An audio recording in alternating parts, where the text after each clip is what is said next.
فقال إني سقيم فتولوا عنه مدبرين فراغ إلى آلهتهم فقال ألا تأكلون ما لكم لا تنطقون فراغ عليهم ضربا باليمين فأقبلوا إليه يزفون قال أتعبدون ما تنحتون والله خلقكم وما تعملون قالوا ابنوا له بنيانا فألقوه في الجحيم فأرادوا به كيدا فجعلناهم الأسفلين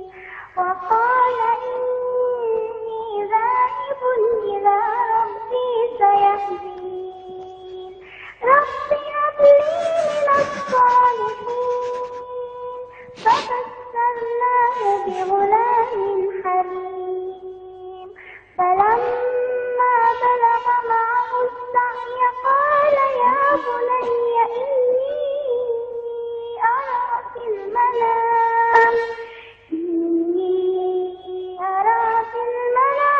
أني أذبحك فانظر ماذا ترى قال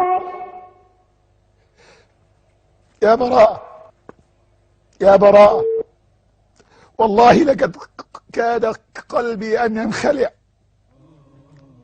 والله لقد عجز لساني عن الحديث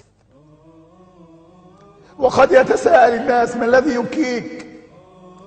كلكم تعرفون قصة هذه البراءة.